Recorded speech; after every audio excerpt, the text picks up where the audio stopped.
I had a second one. I'll do Hello, everyone. Welcome to Neighbor to Neighbor. It is the month of May, so appreciate everybody coming in. We've got really two objectives we want to accomplish. One is information about falls, and so far this year, or in the past year and a half, I've fell twice. My wife has fallen twice. So, you could probably tell you about your story too.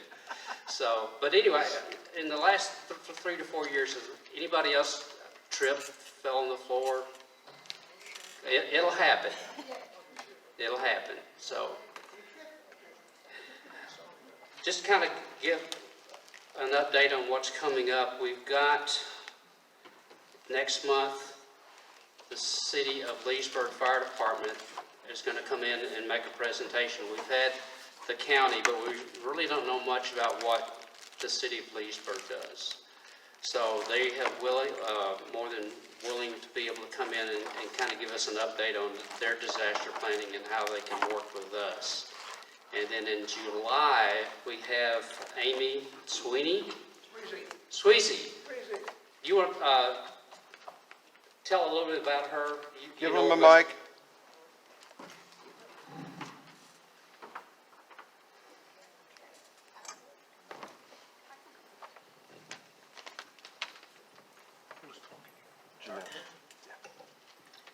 Paul and I have known Amy since, I guess about 30 years. She used to be on WESH as their meteorologist, and we got to know her personally, and she has actually come here. Jerry had her come before to Neighbor in the whole community and talk to us, and so she'll be coming. She's an amazing published woman, speaker, but she's also still a meteorologist. But she is no longer with WESH, but she does do, Brian, help me with that. She's on channel 13. Right, Spectrum. Spectrum, which right. we don't get that channel. So anyway, but she will be here, and she's going to be amazing, and hopefully she will still have some of her books that she's authored that she will bring and we can buy for our kids and grandkids and all kinds of little ones, because they would really enjoy that. Well, tell her to bring some rain too. So. Oh, rain? Okay. Jerry, can you give us a little bit of an update on Forward Path? Microphone, please. Am I in your way? No. Thank you. We have done super well with our fundraising for Forward Paths. We've already raised $2,039, which is our goal for the end of the year. So we could stop doing it now. No. So we're going to continue. Our next happy hour is going to be May 22nd from 4 to 6, and we're going to have tasty treats, hors d'oeuvres, and some sweet treats at the end for, I hope you all join us. And we're going to continue. It's pretty much every other month that we're going to do it, and then in October we'll have our walk, run, bike event that we did last year, and everybody who went had a really good time, and so we're going to do that again. And that actually is a fundraiser for us, for Neighbor to Neighbor. But as far as fundraising for Forward Paths, we're doing very well. Thank you so much. If you look at the screen, I'm just going to go over some facts and just some information. Oh, you got a question? Yeah, well, no, not a question. I want to talk. Hey, okay, so the drill, just real quick. We took the survey at the end. We rated between a 3 and a 4 on all the questions that were asked as far as whether or not it was worthwhile and did you learn anything and that type of stuff. A couple comments at the end I thought were poignant. The first one that I really thought might have merit has to do with when a new block captain comes on, that they may feel a little bit lost in the process of kind of coming up to speed. How do you get people on your block when you go to meet with them, to talk with them about coming on as just a neighbor-to-neighbor member, whether they're going to be a block captain, a medical person, a radio person. That's kind of like step 2. But a little hand-holding could go a long ways in helping provide that confidence when they go to speak with people on their street and hand them the piece of paper, to put their name and what they are interested in, and whether they're here during the summers or they're, here all year, that type of stuff. So I see it as a mentoring position. And so I thought that was a very good suggestion. It's not really the first time I think that we've heard it, but maybe going forward, maybe we can try to implement that. The second comment had to do directly with the drill. And the feeling was, I don't know, show of hands, how many were here for the drill? Raise your hands, please. Okay. The general feeling for the drill for this year versus last year, which we had the heat concerns last year. We held it later in the late fall or late spring. It was already cooking outside. We had to make a snap decision that night of that drill last year to hold it inside. And it was really loud, really kind of chaotic. It was a challenge. I mean, chaos is going to happen when and if we've ever really got to do this. So that part maybe is not too bad, but it was hard to hear. And there were some problems with not everybody was hearing the scenario.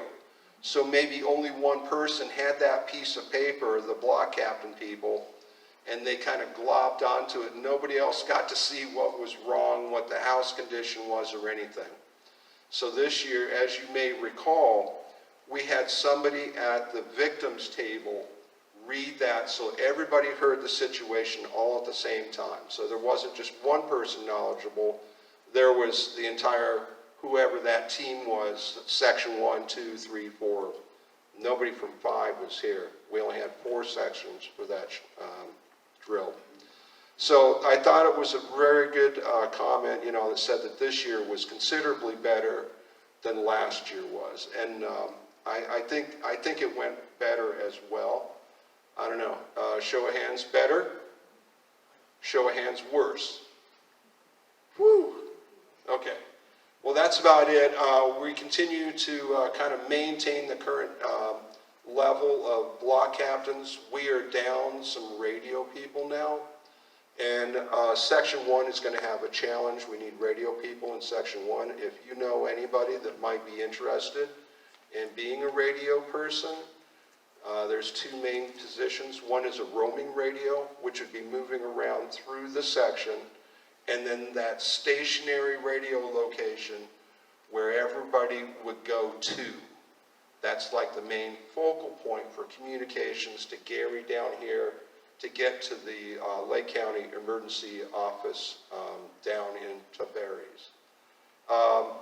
We didn't get, as far as I recall, did anyone sign up to go to the tour May 19th of this month? I didn't think so. We had a pretty good turnout for that first one back in January. This one, unfortunately, it looks like we're nowhere close. We're 6. We currently only have 6 people signed up for it. And we advertised today on TV 16. I've posted in the legacyneighbors.com, our community website, the same information. So we're asking the entire community if anyone's interested. As of an hour ago, no response to any of those either. So it's running a little bit thin. I think that's it for me. Okay.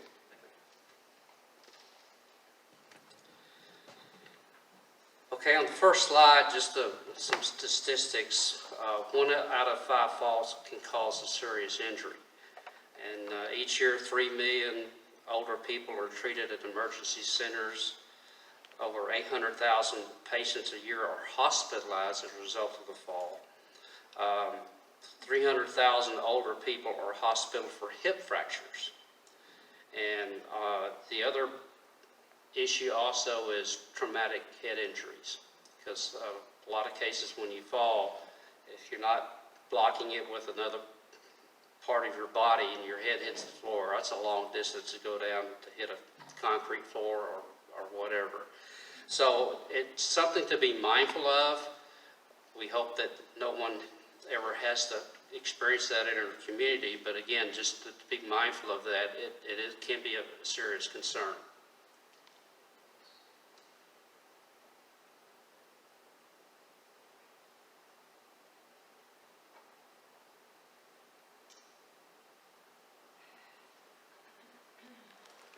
Just another aspect of it, guess we've lost it. Okay. Many falls do not cause injury, but it can hopefully bring a reminder. Like I said, I've fallen twice since I've been in Legacy. Kitty will also admit twice that she's had to fall. We did put some grab bars in one of our bathrooms as a result of her fall. Fortunately, she didn't get hurt, but she was sore and bruised for quite a while at that point. So anyway, it can be costly. It can be very serious. And the one fall I had was in Disney Springs. It's one of these ramps that go up. And I probably was on my phone, which I shouldn't have been. And it hit my toe, and then I just went forward down on the concrete, scraped up, and so forth. The other time was actually last week. We were on a trip to Savannah to get away for a few days, and then the hotel, when you're old, sometimes the bladder doesn't last all night. So I had slid. I actually was trying to get out of the bed, and I just went straight down on the floor. So it was a bed I'm not used to. So just be mindful of that. There's ways of getting in and out of chairs and so forth. It's very important in how you deal with that. Some of the conditions.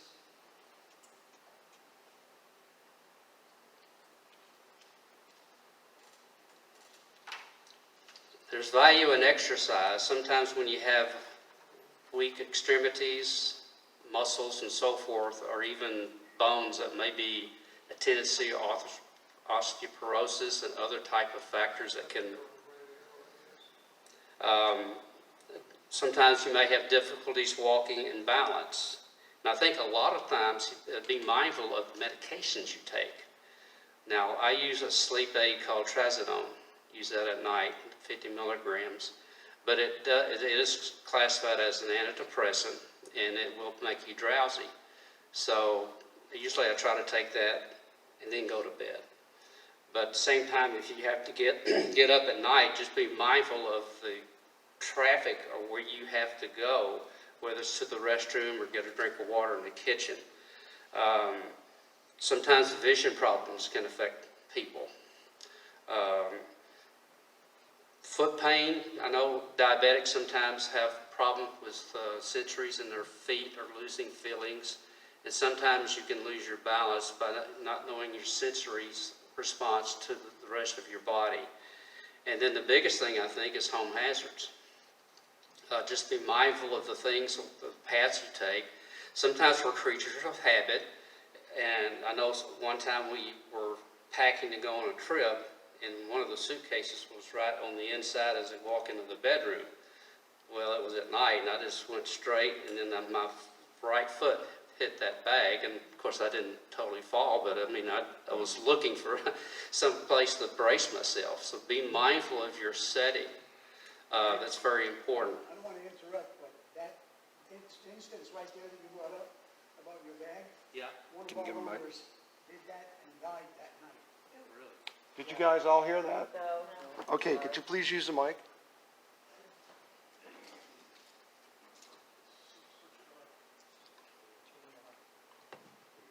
Yeah, one of the owners in our community, having a problem with the name, but she was doing that same thing. She got up in the middle of the night. Her suitcase was between her and the bathroom. She went over the suitcase, hit her head, and she passed away. That was it that night.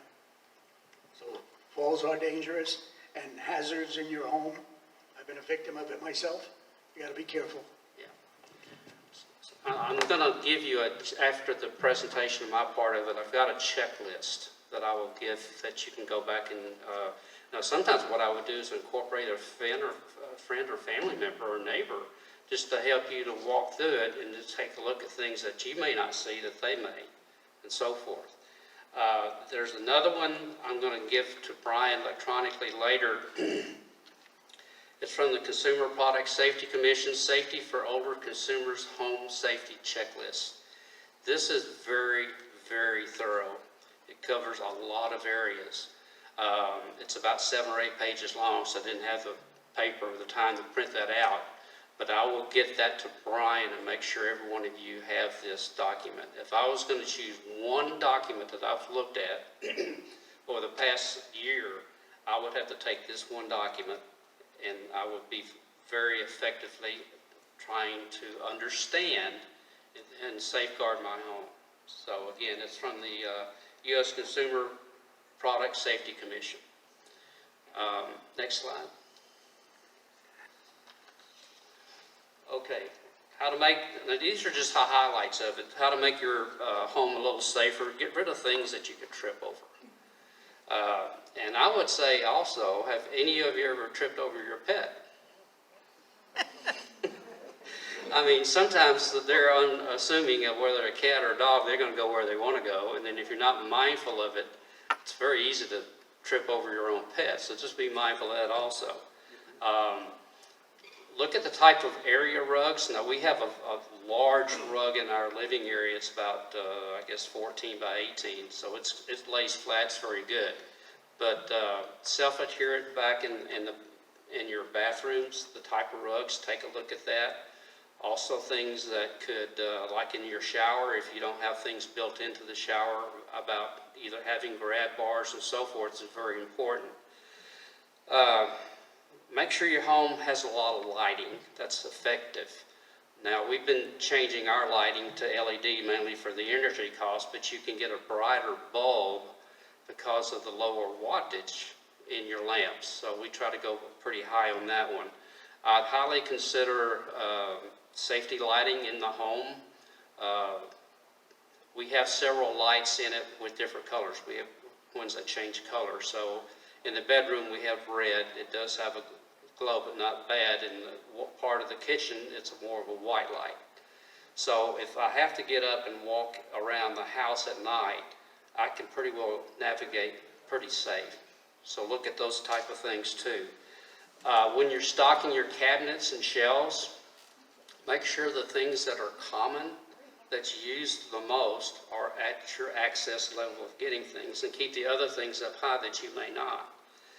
Now, if you use a stool, my recommendation on a step stool, you get some that basically just fold out and there's no security on those things.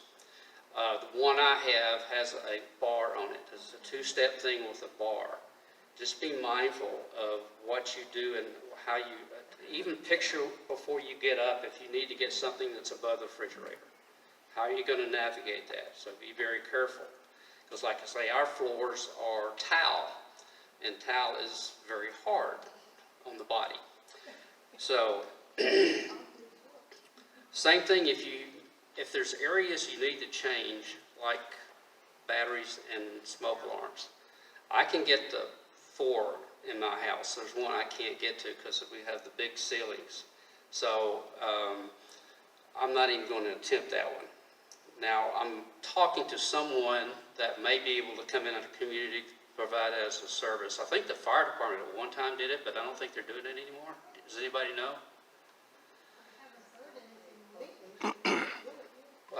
When they come next month, maybe we can ask them about how that's handled. But I've got a person I'm going to find out if people want to do that and replace their batteries or even their smoke alarms, because some of the ones we have, mine are probably old as the house itself and probably should be updated, upgraded, and so forth. Next slide. Other things you can do is improve your balance, is making your legs stronger through exercise, walking, and so forth. I mean, there are other benefits to your heart and respiration and so forth. You ought to review your medications and with your doctor, and the over-the-counter drugs are sometimes important to understand that you may not, but the doctor may say that you're taking this particular medication and you're taking this type of over-the-counter may not be the smart move. So when you do have your appointments, be sure if there's other over-the-counter drugs besides pain relievers that you might take, supplements, vitamins, and so forth, is just let them know what you're doing. Annually, I'd recommend that you get your eyes checked. We do. Eyes change. I mean, you got blurry vision. Sometimes it can happen and so forth. So perception is, if you got good eyesight and good glasses or contacts, it's going to help your perception in terms of how you're going to navigate. And just slow down when you're sitting and setting. I know that some of the earlier toilets years ago used to sit real low. We replaced ours. I think they were like 4 to 6 inches higher. So that made a big difference in our home when we did that. Same thing, if you can't do that, maybe there's grab bars that you can install to assist you when you get up. Now this one I'm not so sure. I'm from Arkansas, and I'll go barefoot a lot. Wear shoes both inside and outside the house. I've been guilty of not doing that either outside or inside. But it's probably good to have a good set of shoes and be mindful of, because sometimes I've stubbed my toe on the edge of a door or something like that, and that's very painful. So wear shoes both inside and outside. And again, we talked about lighting earlier.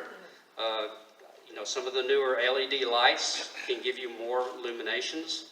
So take a look at that. Same thing with the type of lighting you have in your closets and so forth. And again, if you need support when you're getting out, look at the type of things that in terms of can give you that support and so forth. Next slide. Okay, this is the last slide, and I'll turn it over to Roberta real quick. Living at home alone, or if you're single, in many cases, do you have a good network that someone can check in on you? Fortunately, now, of course, Kitty and I support each other. We have our kids that contact us not as often as we like, but I mean, they do call and check in on us. But if you fall and you can't get up, I would recommend having a friend or a family member give you a call once a day, or a text, or something that shows that somebody's attempted to get a hold of you. And if it can't respond, then that person may be able to have a number to a neighbor that you have in this community that can go knock on the door. And if they don't get a response, then you definitely need to call 911 to get somebody out there to take a look. So that's very important too. Ensure that your phone is charged, because sometimes if you're moving around, you have the phone with you, you can probably get access to 911. Because if you fall and hurt yourself or break a hip, you're not going to go very far. That's got to be very painful. You might consider a medical alert system. Those initial costs, I think some of the monthly fees for that and the particular image that you have there could be a thing you wear around your neck, a monitor, a watch, and if you do fall, sometimes they can sense it. There's a service that you can buy. They run about $20 a month, but it may well save your life. At the same time, avoid a lot of medical expenses if someone can alert and get a hold of you. Now, the other thing is I thought was very interesting. Are y'all familiar with the lockbox program that the Sheriff's Department has? Yeah. Does anybody use that at all? I'm just curious. What it is basically a $10 investment for them to come out and install a box very similar to what the realtors use in the communities. But it gives first responders access to you to get into your home without having to break a door or something like that. There's no reoccurring cost. Once you pay that $10, that's it. And you're in their database and so forth. So if there's something that happens, you call 911, they'll be able to get in your home very quickly. So, and I'm through. Any questions? Okay, Roberta? Yes. I was just going to say, we're forever using extension cords, and just kind of be mindful where they are, and I'm always unplugging them and putting them back. Could you give her a mic, please? If you could repeat that, please. Sorry? Okay. This is dangerous to give me a microphone. I agree with that. And also, he mentioned rugs, but throw rugs that, that you just put down, like in front of your sink or whatever, that you really tend to get the ones that grab the floor, and so that sort of thing. But we're forever plugging fans in or whatever, and I have told him ladders are not in his future. And so I recommend that to all of y'all, too. Thank you, dear.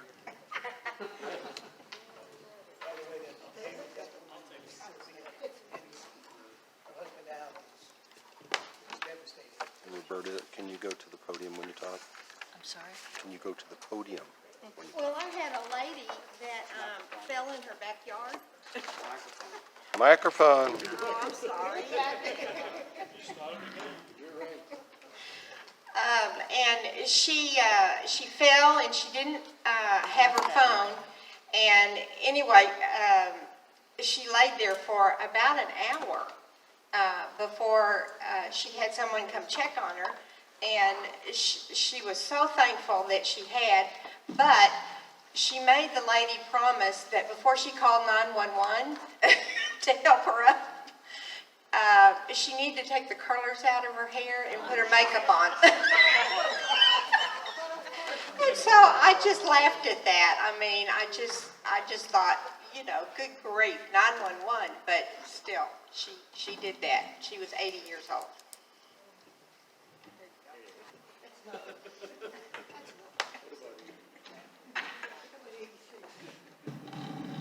Hi, I'm Roberta Stevens. I'm new to Neighbor, and I was invited to take on the medical supplies for the medical people, for Neighbor, case of a catastrophe. So I'm going to just make this very brief. What I would like you at some point when you have a chance to look up on the computer the Good Samaritan Guide to First Aid. Now, this is what all our medical people are kind of insured or covered under. It's an umbrella, and it's a law that is in every state in the Union, all 50 states. And it's just to make us, I think, more comfortable when we do first aid for people. Like, for instance, I was in nursing. I had pharmacology in nursing school, and the one thing that they told us was you don't ever give anybody an aspirin as long as you live, because if they have a reaction or to medication, that you could be held legally responsible. Now, this is what I was taught when I was in school, and I became very aware of that. So I don't know if all of you know that you are covered under the Good Samaritan Law when properly administered. Now, the key elements, and this is going to be brief, is you have to have, or should have when possible, the permission of the ill or the injured person for you to treat them. So you should always try to ask permission, okay? And the second point is care is always given in an appropriate manner. That's why we go through the training here. So we have the appropriate manner. The third is the person covered by the Good Samaritan Law was not the person who was injured. Huh? Say that again. Please? Okay. The person covered by the Good Samaritan Law was not the person injured. If you're giving care, you can't be the injured individual and be covered. Care was given because it was an emergency situation and trained help had not arrived.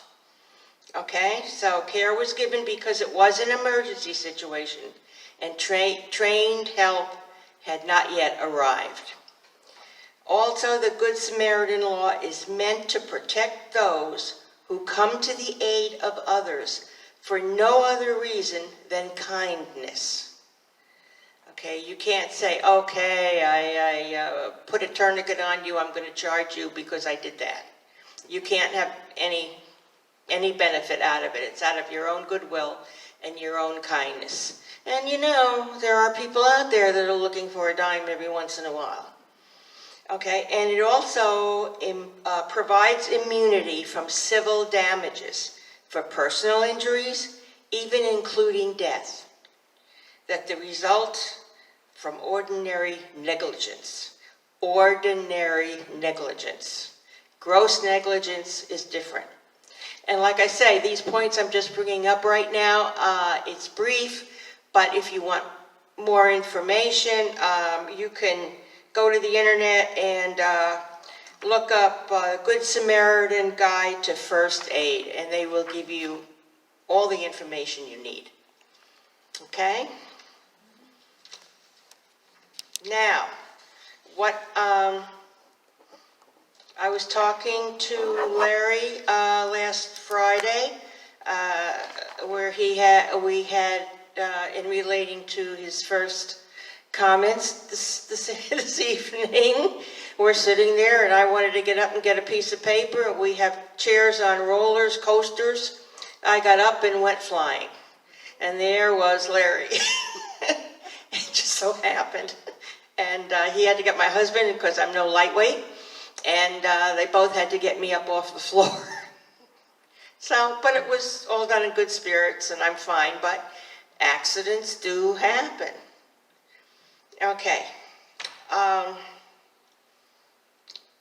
going to go over every meeting, or try to, every meeting. It doesn't always happen that way. We're going to carry, I'm going to explain more or less, we're going to go over the rules in the Good Samaritan handbook that we have. So one week I may talk about allergic reactions. The next month I may talk about bone and joint and soft tissue injuries. And so we're going to do that throughout the year. So it isn't going to be a burden to all come at once and go down this whole book and sit here for 3 hours. It's rather going to be just a 10-minute thing to keep us refreshed. All right? Now, my other project today is the new mini trauma kits. You'll see them on your table. Now, I'm not exactly sure. I know that they're for the block captains, but are they for anyone else? That wants to purchase them. Okay, for those who want to purchase them, they're $20, but they're free to the block captains. That's our goal. That's our goal. Because money is always an issue. Yes.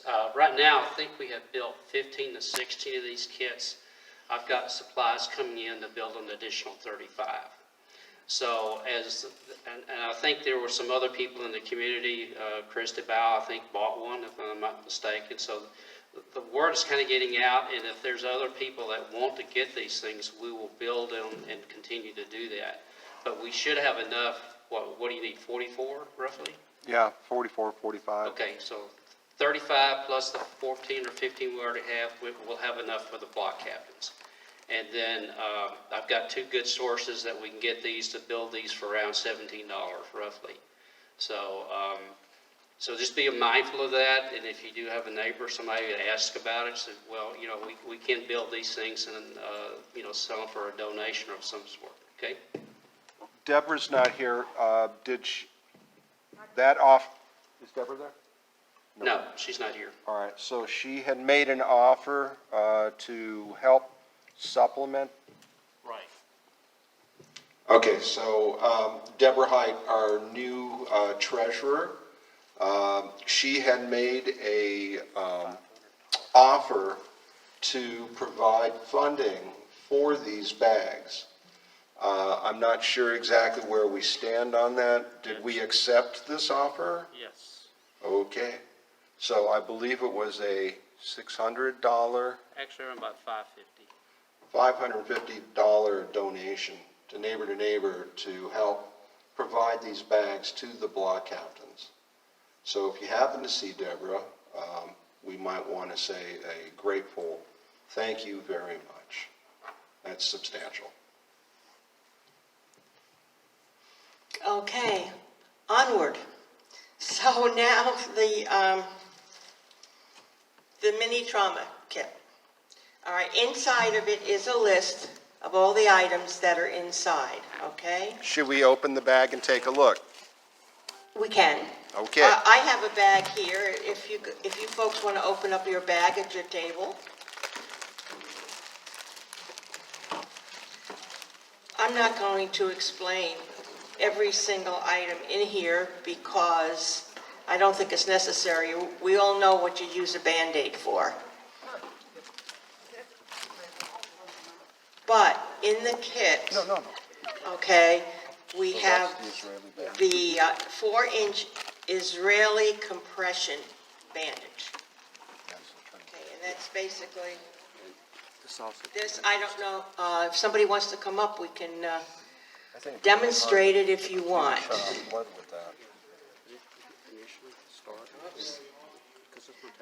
But basically, if nobody wants to volunteer, I'll volunteer. you volunteer? Sure. he's got What do you need me to do? I need you to trust me. Okay, I trust you. Okay. Okay. Now, this is applying an Israeli bandage. Assuming you have a heavy bleed and you need a heavy-duty compress, okay, this is what they use. The Israelis invented it, and they use that, the soldiers on the battlefields, and I guess it's been incorporated all over the world. So it's a very good thing. So, assuming here now that you have a laceration, a deep laceration on your forearm, okay? Help me, Mama. All right, don't bleed on me, I'm clean. All right, so here's the laceration.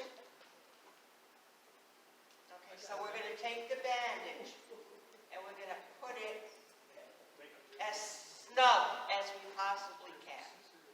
And then, Nobody can probably see what we're doing. Okay, so she has placed it, as you can see, she's giving it the first wrap around my arm. right, Now, is the placement of this important? yes, this will be above the wound also. Okay. It will be located above the wound. Now, you take it and you start just wrapping like you would a bandage. Of course, I unrolled this. Sorry, I'll get it down to you. My neck's wonderful. And you just stretch it as you go, make it snug. No, it's not snug at all. It's not? No, not even a little bit. Hold on. Hold. Okay? You don't want to cut the circulation off. And you just basically, everybody can see? Can you guys see? It's a little Just awkward. kind of going one way Actually, and the other way. I and should this have way. had this rolled, left it rolled. Does it come rolled? Yes. Oh, yes.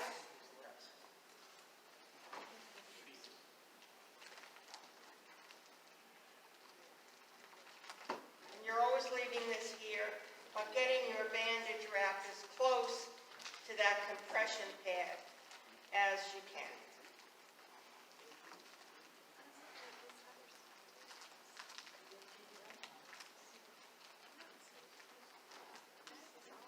Now, is this the length of bandage that is in each of these bags? And how long is the length of this bandage? It's got to be at least 4 6 foot? feet. 6 feet. I think so.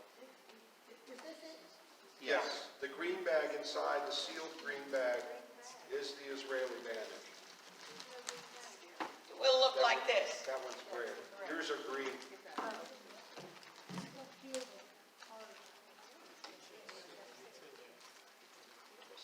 Except for your bag.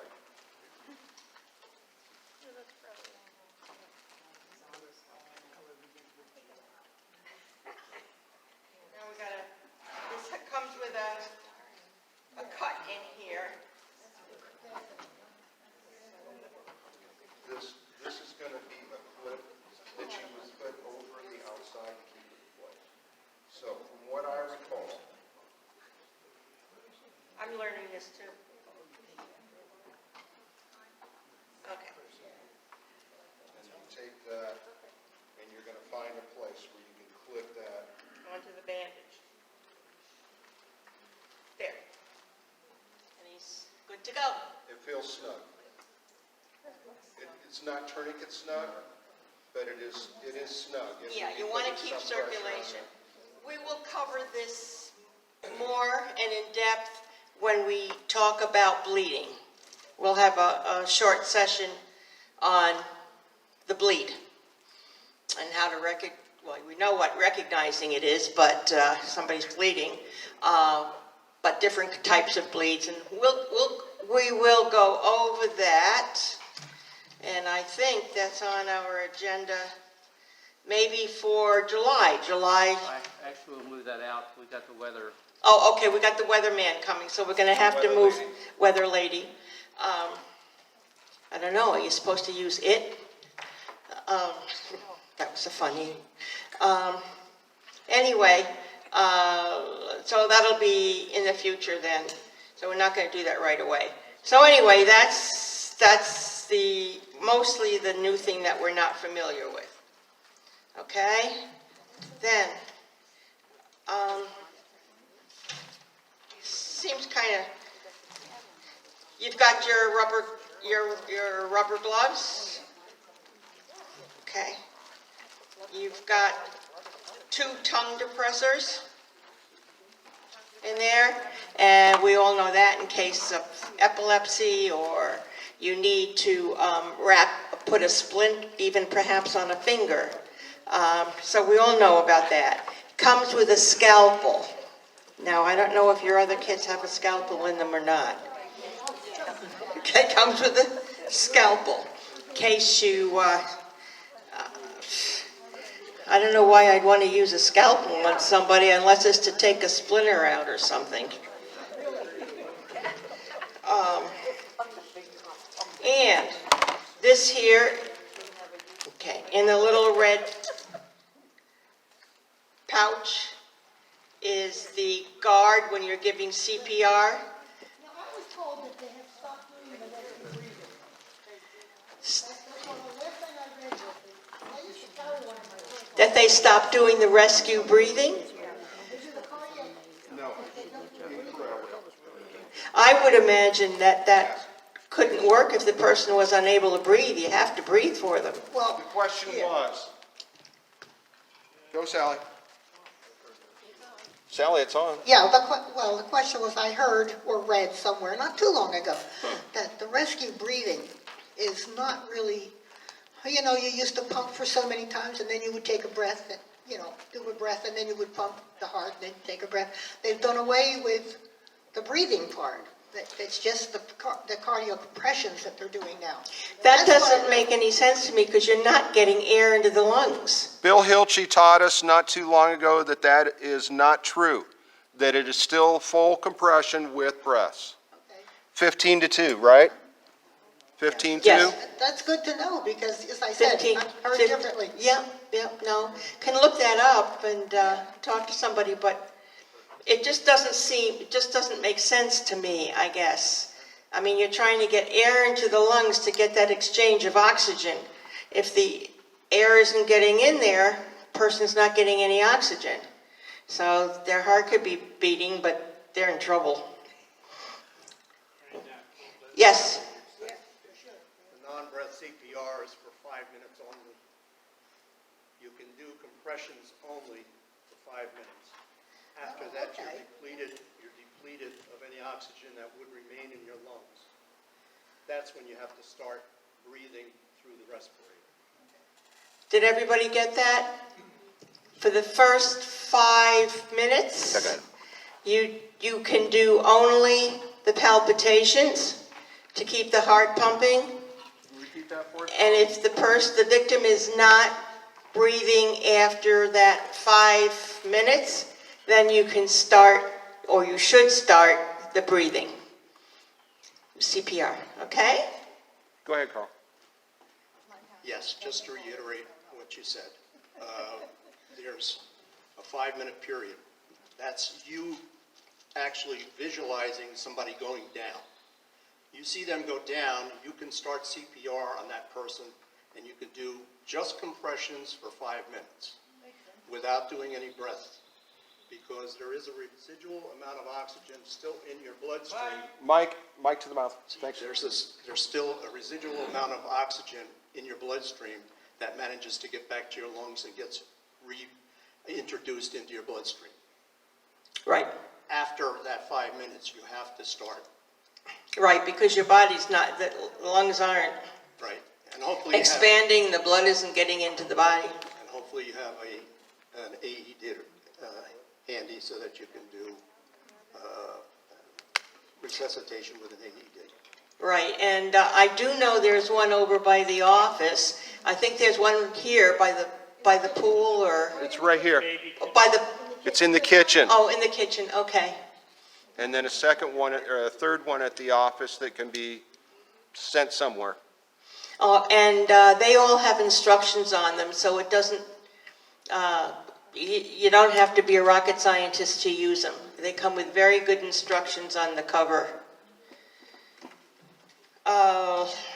Let's see, scalpels, pads, some more ABD pads, too, they're in there. You have tape in there. You have self-adhesive tape, or a bandage, so that this will go around, it'll stick to itself, so that you don't have to put tape on it. You don't have to look for tape. No, you should have this one, the black. I don't know. Oh, yours is red. Yep, yours is red. You can get tight enough, because your veins are located deep inside your arm. I don't think you can get tight enough with that. That's why it's got that crank on the Well- real tourniquets.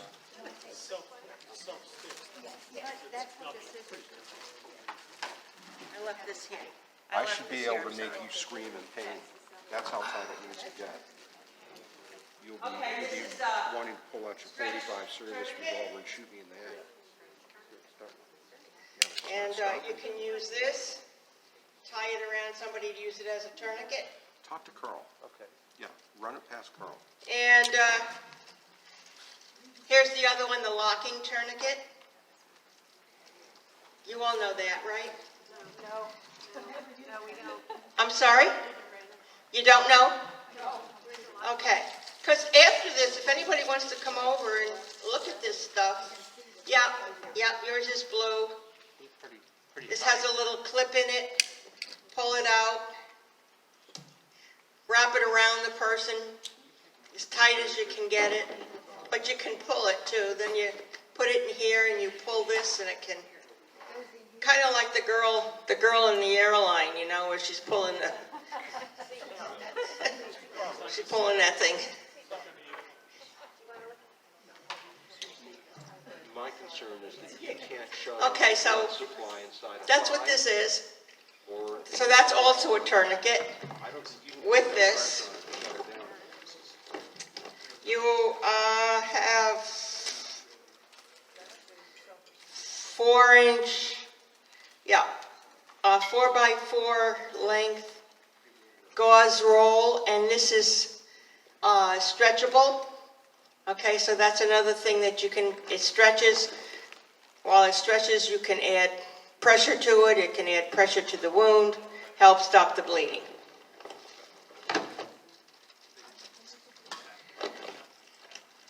A utility knife, Loctite. I suppose you would use that for what you would use a utility knife for. I mean, if If the person had cord wrapped around his neck or had clothing that had to be, well, the clothing, the safest thing is to use your bandage scissors to cut clothing. But if you had to use... Right, right. And, I mean, you can have it for anything. I kind of geared towards what would happen if there was a catastrophic situation here, not in a car, but I see your point, though. I mean, right, I mean, something could happen, so. Or you could use your scalpel. You'd be sawing away for a while. This thing is sharp and it gives a quick slice. And done. And it's extremely sharp. We have a couple of Band-Aids. And on the list it says spray alcohol. I happen to have here hydrogen peroxide in my kit. I like that because if you can, and it's easier, you can actually swab the wound off if there's a lot of dirt and stuff. So the hydrogen peroxide, would do more than the alcohol. But, I prefer that, but... And I think that's all that's in the bag. And it comes with a list. And that's it. And so you'll be hearing from me probably at most every meeting going over the issues that we can come across. And we'll just have it rotating throughout the year so that it's not such a burden. Anybody have any questions? Okay. Thank you for your, yes, ma'am. Answer, what is the role of a block captain versus calling the medical people and having them do some of the medical things? What is the role of the block captain versus the medical people? What are their roles? Well, I think Larry ought to explain that. I mean, I have my ideas, but Larry's the expert on that. Okay, in many cases, the block captain may be the first person on scene. Now, once the call goes in, we have approximately 5 medical bag people that have a lot more equipment and know how to deal with. These things are designed mainly to stop the bleed, to be there first, because again, you could bleed out, 4 or 5 minutes? Very easy, depending on the type of cut you have. So again, this is mainly for the first response, to get the medical people on board, and eventually, hopefully, EMS will show up. We'd like to hear the question. I didn't even hear what the question was. I just asked it's of concern to me that some of us who have no medical experience at all, you hear this once a year, or someone shows you in 2 minutes how to use a tourniquet. But that doesn't mean I would know how to do it. That's not the same as knowing how to do it 6 months later. So I'm concerned about what is the difference. I know it's just a first responder, and that's good, but it's to try and do something in those 5 or 10 minutes. But the theory of it is that a medical trained person could be there in how much time in general? How would that work? Well, I'm thinking probably with our medical team, they should be able to get to some location within 3 to 5 minutes. Would that be a safe assumption, Carl, you think? Maybe for medical, the first event in, let's say, section 1. Let's say we get hit, and we've got multiple houses that have sustained damage, people inside, things flew windows, glass is shredded, all right, cuts, abrasions, trauma, that type of stuff. We could be overwhelmed, just like regular first responders are going to be overwhelmed in a matter of minutes. So that person that received the laceration, okay, let's go with the forearm, all right, what Roberta had the bandage on for. If that is severe enough, and it's cut the main vein that's in that arm, I don't know, Carl, how long they got? They got 3 minutes, 5 minutes, maybe? It depends on the severity and if they're full on how large bleed a out. person you are versus how small a person you are. It all depends It's a vein or an artery, It's an artery. you're There's only in 10 trouble. pints of blood in the human body. If you lose 4 of those 10, you will not survive it. That's how quick this can go down. If it's a major artery, the inside of your legs is a major artery. It's big. And for those of us who may have had stents done, they came in through that area, through the groin, because that's the biggest vein that there is. If you have a damage to that vein, you will bleed out so fast. Now, I think what you're alluding to is probably additional training related to tourniquet and the bandage. Well, it's very specific training, because showing someone how to do something is not the same as training in a way that that person, that I could do that in 3 months, to use that tourniquet. Showing someone how is not the same as training someone to save a life in those available 5 minutes. So what you're really aiming at is hands-on application to be able to get more confidence in what you have to do. Either that or have a What lot. you're saying is you don't want to be involved. Kind of, let's nail this. This is something that we've all talked about, probably to each other. Oh, hell no, I'm not going to do that. Right? So I don't know that any amount of training is ever really going to prepare you for it.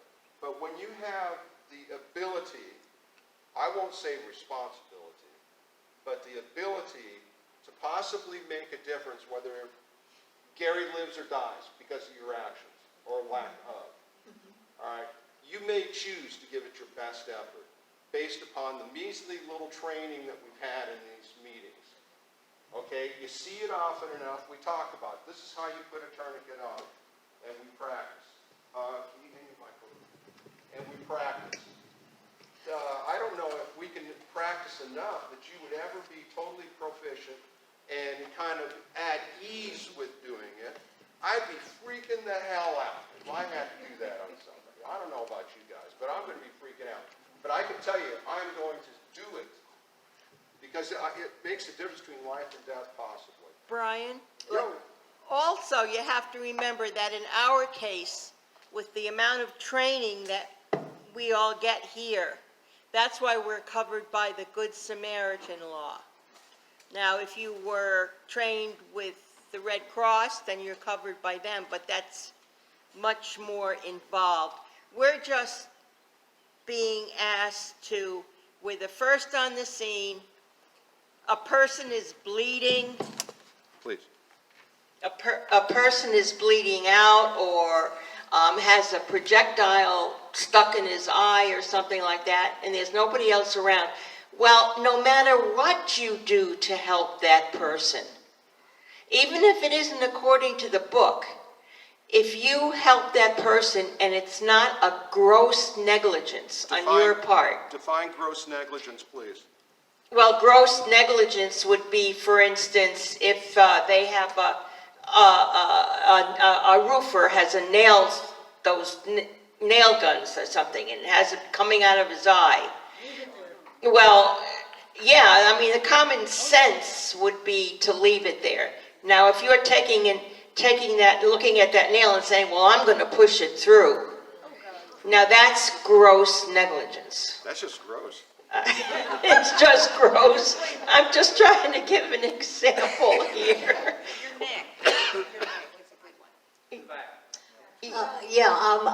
I don't know if anyone else feels the way I do, but I didn't believe that any of this was the responsibility of block captains. When we became block captains, we were told we needed to communicate with all of our houses, make sure if people were well or not well, and report if we thought they needed any kind of help.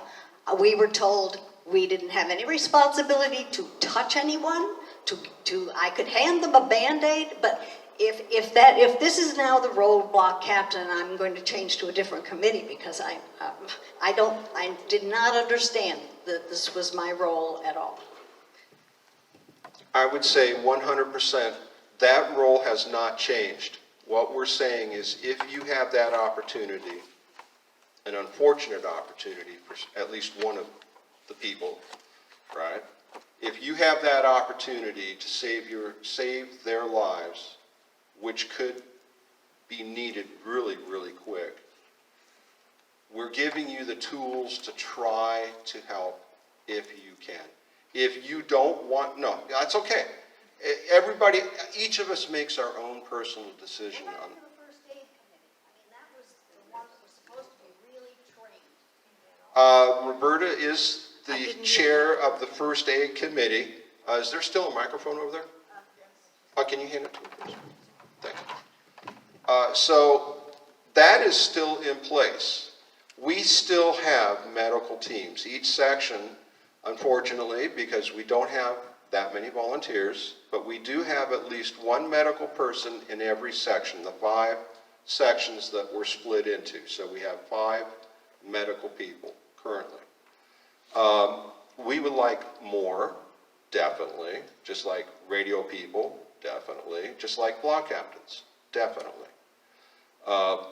But the role for the block captain has not deviated from its main intent, which is that bang on the door and see if anybody is in need of help.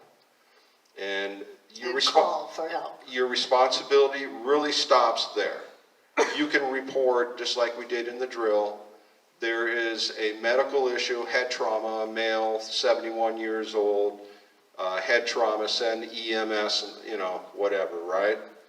And so that would be the end of your responsibility. If he's laying there bleeding to death, I don't know, can you turn around and just walk away? You got to ask yourself. Are you going to let him die? I would not feel comfortable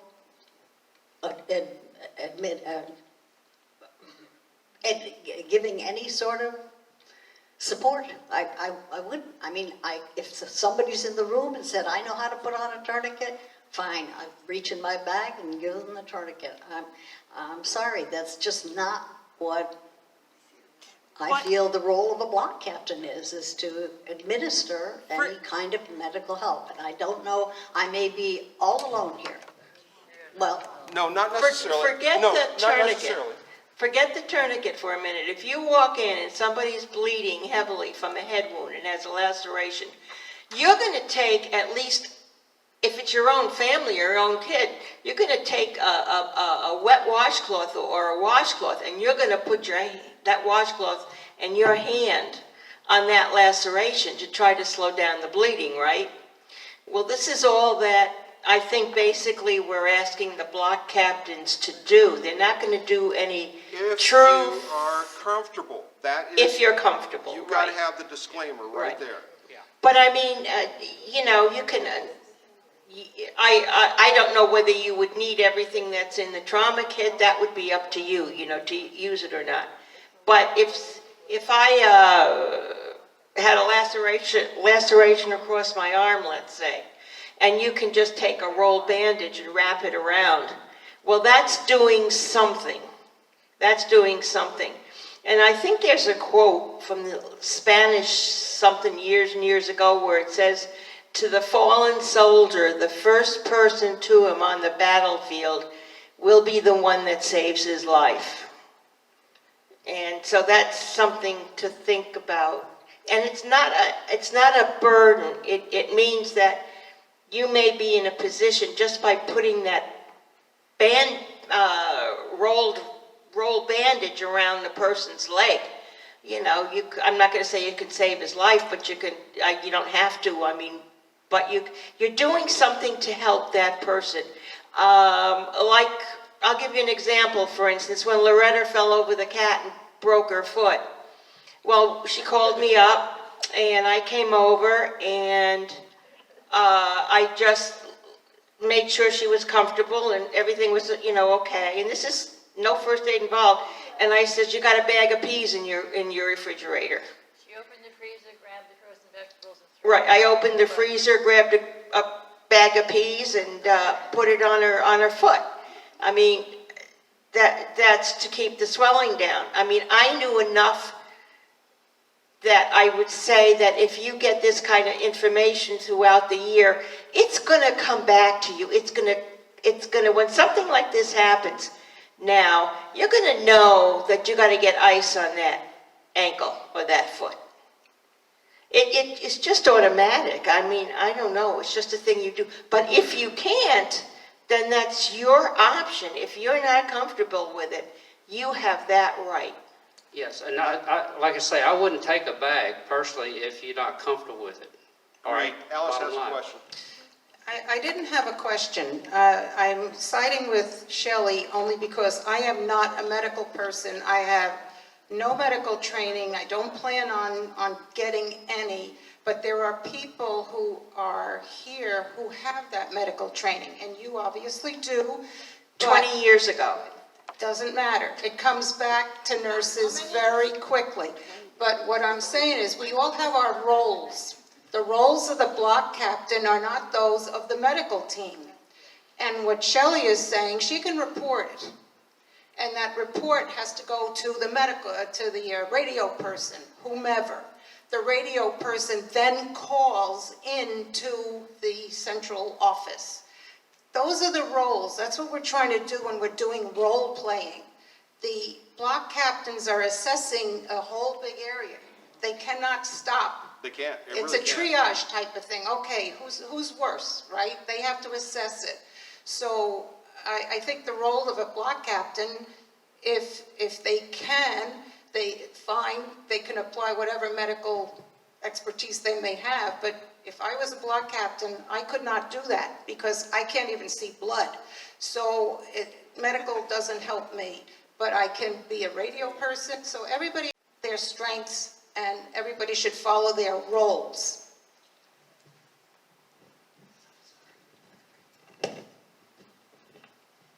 Let's try another role-playing thing on this. You're at home. Your child slices his leg open. Do you run for the phone or do you run for a compress? You run for a compress, you help to stem the bleeding while you're calling 911. And that's what this is. And I don't imagine that I would let my child lay there and bleed out because, heaven forbid, I can't see blood. And I'm sure, Alice, in some of your life, you've taken care of either your son or your husband. Mainly my husband. There you go, and especially now, I understand that. I'm not going to say any more about it because under circumstances like this, and I was in combat, you do what you have to do, especially if it's somebody close to you. But if it's not somebody close to you, are you going to sit there, like was asked before, and watch him die when you could do something about it? No, I couldn't. Yeah, but you have a length of time between the time that medical person can get there. Seconds count. You know. Especially bleeding. Seconds. Well, I think the Yeah, bottom line. seconds could count with bleeding. But, I mean, if you can't, you can't. I mean, you know, I wouldn't want you throwing up all over the victim or something, you know, when you're trying to help them. I mean, that's not, I wouldn't call it gross negligence, but I mean. That's you just know. plain gross. Yeah. I think the bottom line, if you're a block captain, the responsibilities aren't going to change. If you want one of the trauma kits, that's fine if you want to get the additional training. If you are not comfortable with that, don't, okay? I think we have enough responsibilities with the block captain and trying to get the communications and our trained medical personnel to get to that situation. I was just going to say, if we take this to the next level, for those of us, and again, the block captain role has not changed to become medical people. This is for those that would take that next step if they were faced with the situation which is dire and deadly at that point for that person. But none of us are under any obligation. We're not changing that, how we're structured. Our responsibilities, our roles are pretty well defined, and we should continue, I believe, to follow how we've set this up. We're not trying to pressure you guys, we're trying to provide tools. And here's what I would say about the trauma bag and training. even though you may not be able to be the one that applies the tourniquet, there may be the next door neighbor who has come over because they're very concerned, and you found Alfred laying on the floor bleeding, and you go, I need to get somebody to send a message to the command center. Can you take this down to the corner there where they're waiting for this? They'll radio in and we'll try to get a medical person. In the meantime, another neighbor says, can I help? Can I help? And your question may be, as you're pulling your tourniquet out of the bag that we're going to supply you guys, is can you put this tourniquet on? I've seen how it's done. Slip it over here, tighten this up, turn it till the person is crying almost because the pain is so severe, to shut that that bleeding off. Get that on there, stay with the person, put the date and time on the tag with the pen that's should be provided with these. They're not on these. And I'm headed for the next house. I got to check on them next door. Can you please stay here and be with this person, but put that tourniquet on and make them cry because it's hurting so bad. All right, I'm out. And you boogity, boogity, boogity to the next house next door. Okay, Brian, and in communities such as ours, 55 and over communities, I would bet that 75% of us are taking blood thinners. Oh, yeah. That bleeding is faster. Oh, yeah. Oh, yeah. I bleed like a stuck pig every time I go out and trim the hedges because I'm getting poked and whatever. Next thing you know, I got blood running down my arms on both sides, and it's hard to stop. Okay, Brian out. Okay. Good session. Learned a little bit about falls, and a little bit about certain trauma things. Again, just be mindful, our next meeting will be with the fire department, and they'll go over with the city of Leesburg in terms of their response. So if there's no any other questions, we're adjourned. Thank you for coming.